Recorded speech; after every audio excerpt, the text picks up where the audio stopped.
This is Mrs. Nelson, and in this test you are going to be comparing fractions with uncommon denominators. And to do that, we will need to create common denominators, meaning the bottoms have to be the same. The pieces on the bottoms are not cut the same, so we have to chop them up to become the same.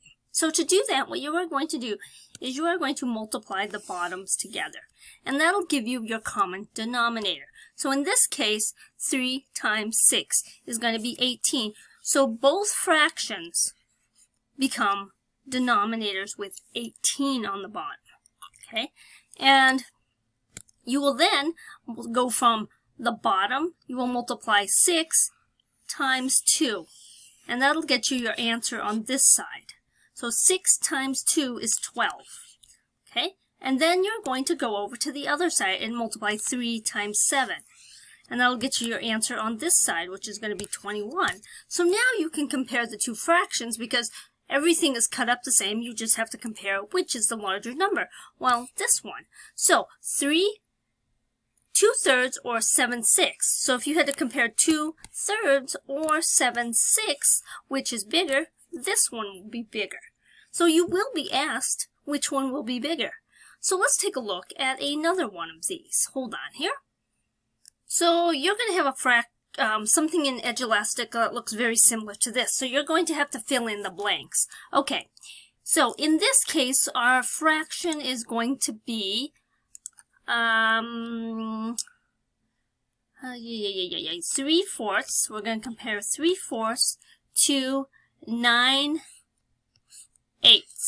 Okay, the bottoms are not the same. So to get the bottom, you're going to have to say, okay, we're going to create the bottoms that are the same.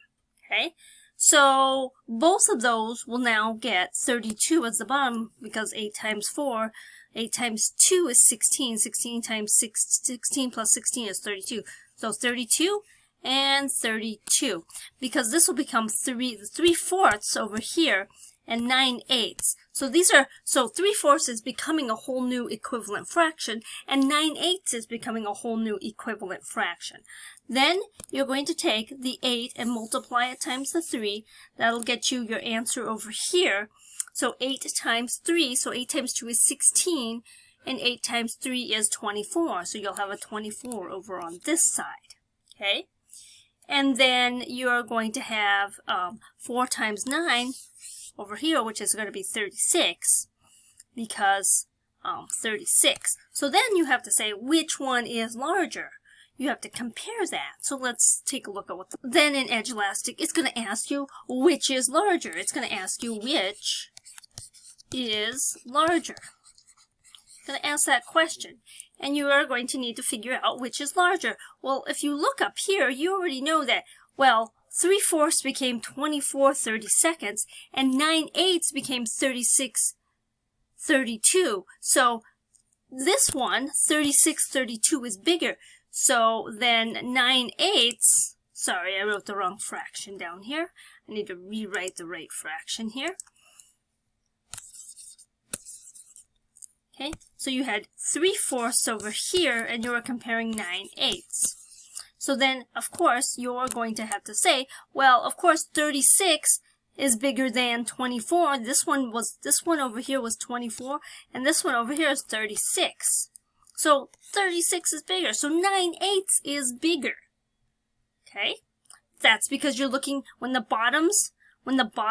turn the bottoms the same down here, then the fractions, you just compare the tops. Okay, questions, concerns, please see a teacher.